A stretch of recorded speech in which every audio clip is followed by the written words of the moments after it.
Welcome back mga kapadyak. Welcome sa aking channel, Padyak to Class UP. Isa na namang trekking vlog ang isi-share ko sa inyo sa araw na ito.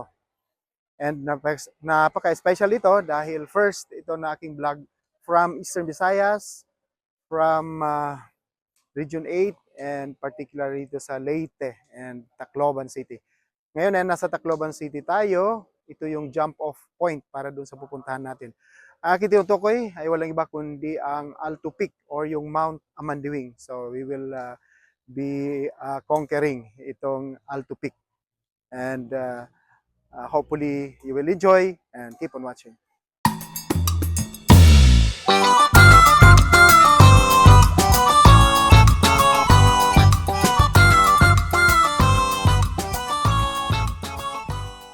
Mga kapadyak, for information, ang Alto Peak or yung Mount Amandiwing is the highest peak in Region 8.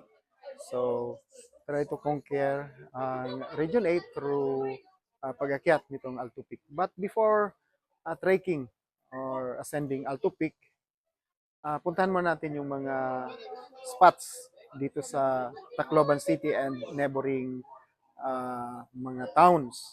So, sa likod ko, first stop, ito yung iconic na Santo Niño Church. So mga kapadyak, makikita sa background ko, ito yung City Hall ng Tacloban City. So ito yung kanilang seat of government and along din ito dito sa Magsaysay Avenue.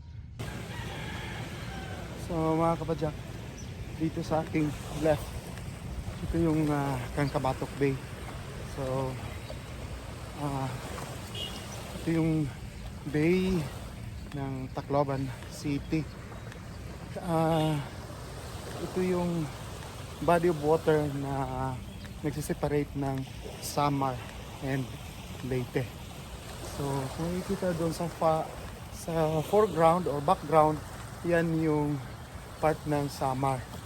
And kung titingnan natin dito, that one, yan yung airport ng Tacloban City. Okay? So nasa taas tayo itong MB Eva Jocelyn. Remnants na lang ito siya. So makikita natin parang kalahati na lang yan. So dito sa likod, yan yung Cancabatok Bay. So from that sea or portion ng Cancabatok Bay, dinala itong Mount MB Eva dito dahil sa storm surge. This was during the Typhoon Yolanda.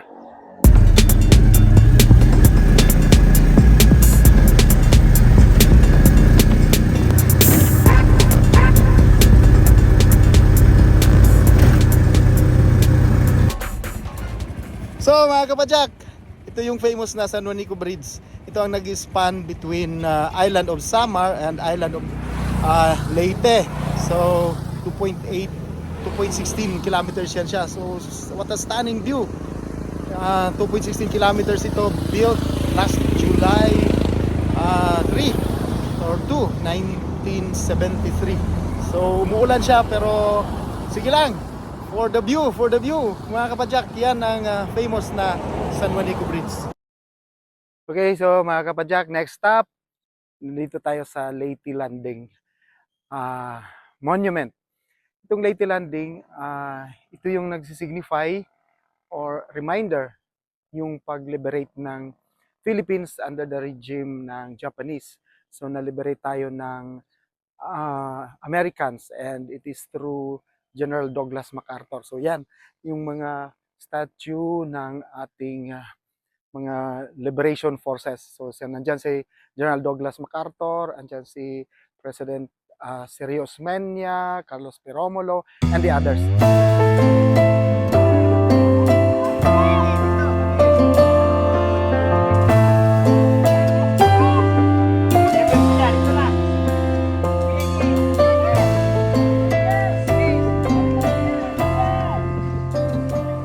Mga kapadyak, next stop. So sa likod ko, ito yung famous na Santo Niño Shrine dito sa Tacloban City. So makikita nyo, andyan ang statue ni Señor Santo Niño. Sa likod, yun na yung shrine. Okay mga kapadyak, so side trip. Isang napakalayong side trip.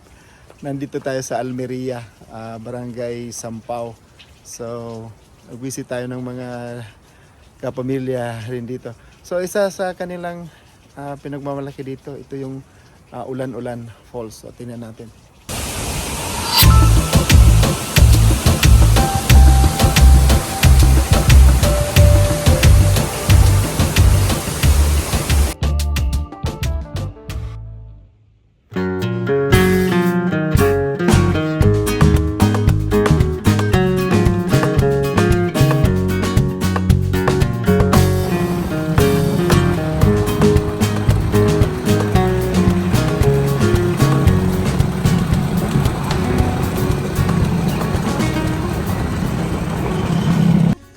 Okay mga kapadyak, so ngayon this is it. Ito na yung akyat natin sa Alto Peak.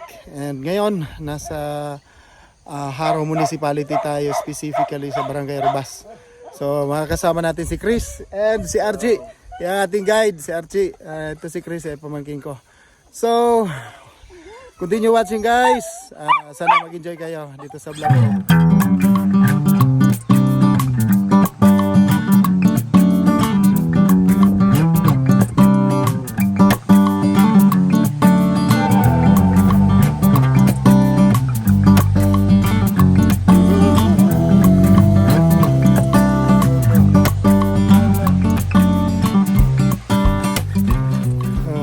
Jack, starting time 9 o'clock. So tingnan natin anong oras tayo makarating sa peak. Again, salamat sa guide natin, Yachi. Shout out kay Boss William Lakat ni Ja. Thank you sa pag-refer kay Archie. Keep on watching mga kapadyak.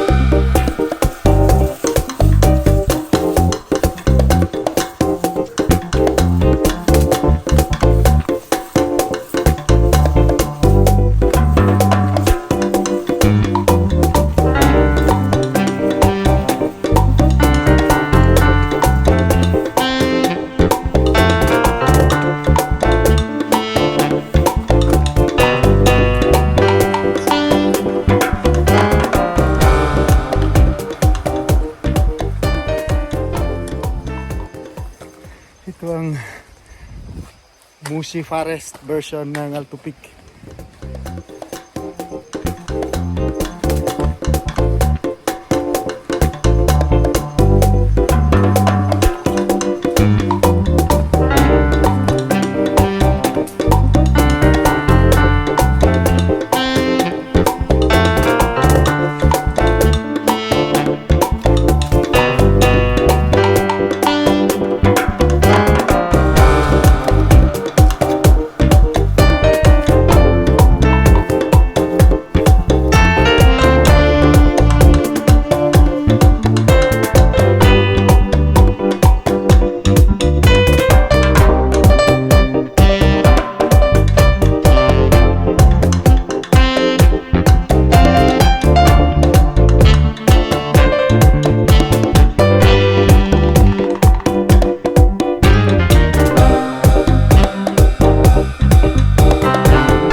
mga kapadyak, so 9:24, 24 minutes.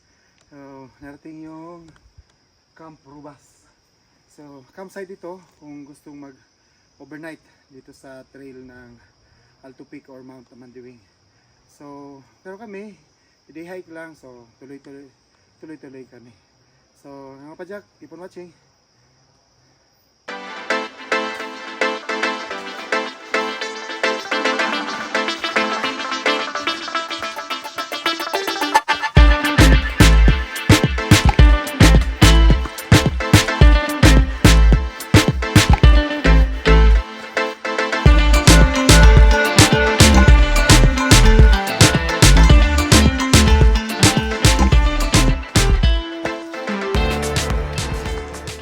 Mga kapadyak, 9:31, we reached old campsite.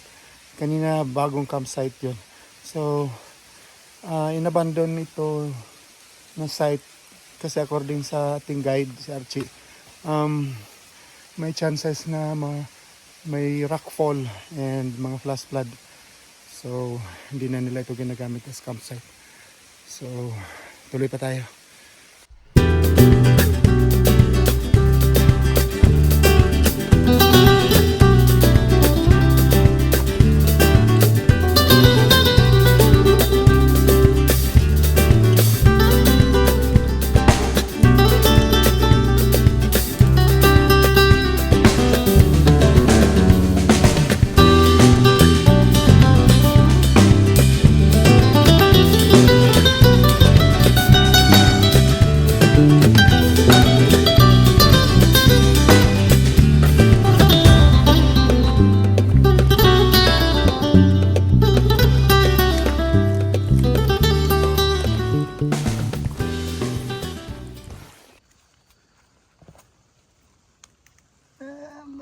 Dito yan nakiwa.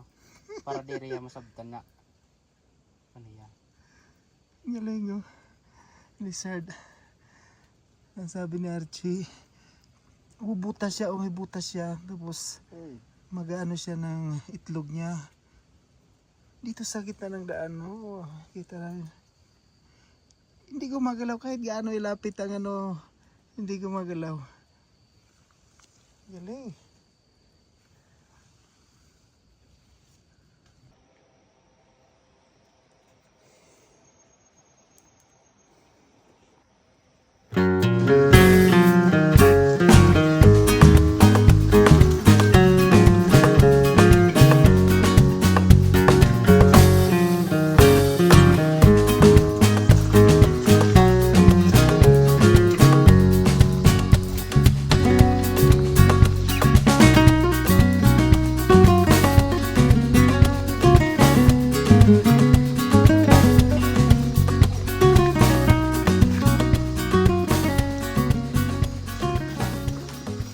Wala po pala. So guys, after 1 hour, sabi ni Archie, introduction pa pala yun. Andito pa ang welcome, oh. Welcome para dito sa Mount Alto Peak. Tatawa kami kaya yung inakyat namin na pagkataas-taas na sabi ni Archie, introduction pa pala yun. Well anyway guys, suwahan nyo kami. Ito na yung starting daw ng talagang technical na or saka na talaga or assault na going to Mount Main Alto Peak. So keep on watching. Let's go.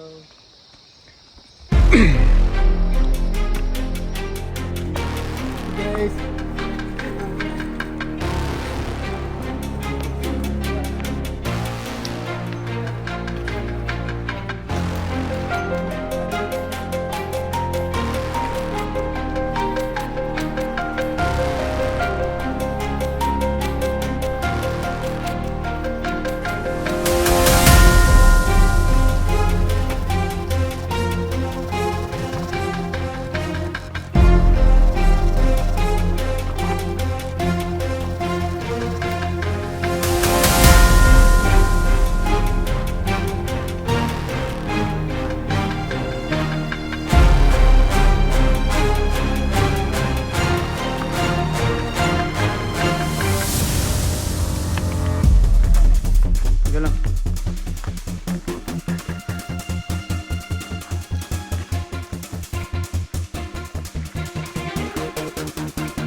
Partida one hand.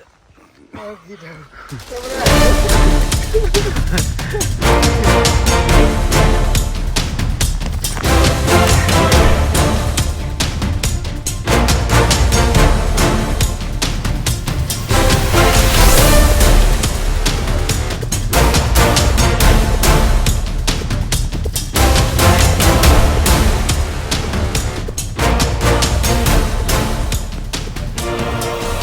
Technical.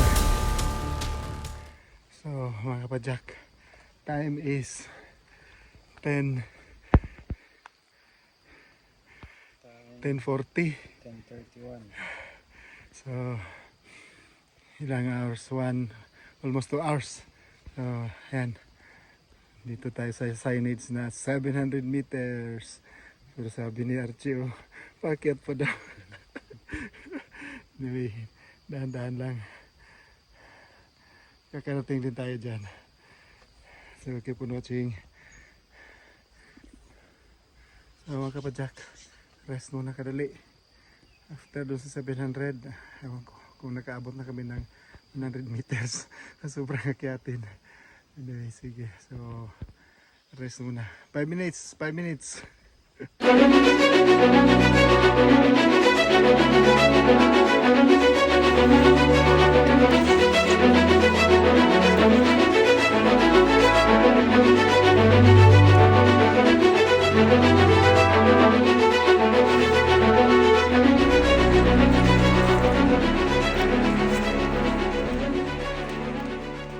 Pero go.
Okay mga kapadyak, the hardest climb ever.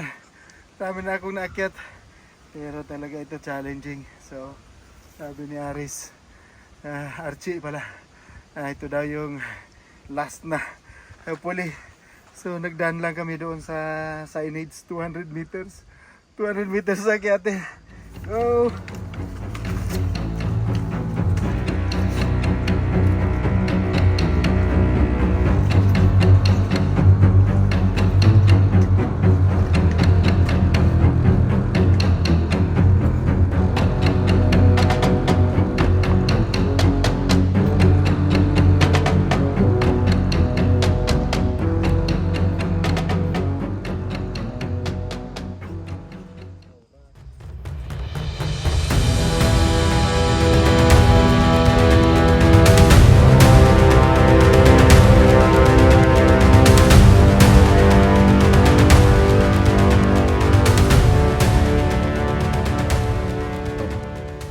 Mga kapadyak, last na conquer din ng Alto Peak or Mount Amanduwing. So 9 o'clock kami umakyat. It's exactly 12 o'clock. So 3 hours. And kung sabi ko sa inyo, the hardest climb I've ever had. Pinakamahirap, pero worth it. Sabi pa nga, the nicest view comes after the hardest climb. So ito dito talaga, kahit wala kaming clearing, but again, super worth it, worth it. And thank you for watching. And meron pang pabalik. So again, thank you. Thank you sa ating guide, si Archie. Of course, si Chris.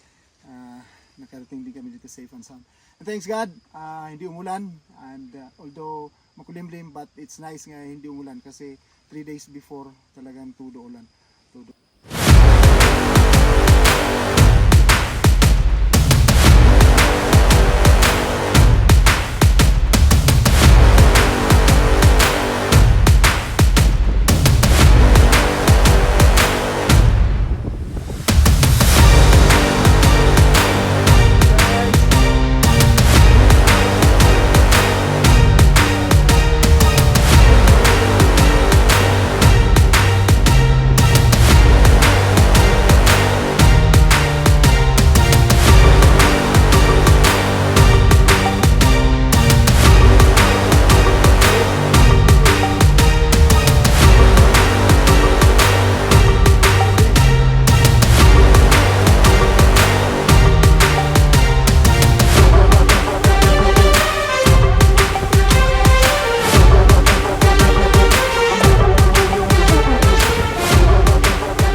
Guys, it's 1 o'clock.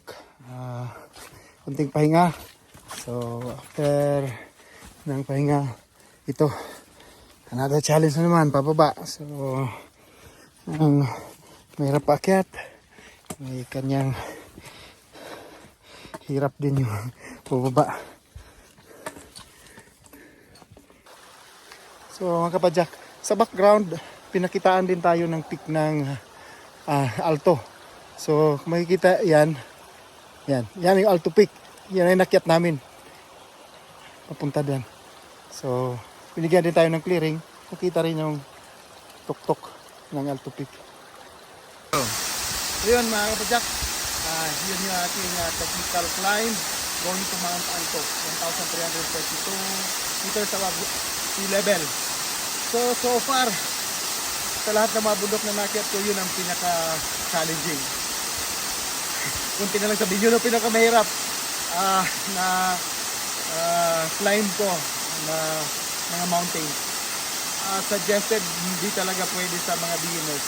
Pero kung talagang pursigido, kaya rin.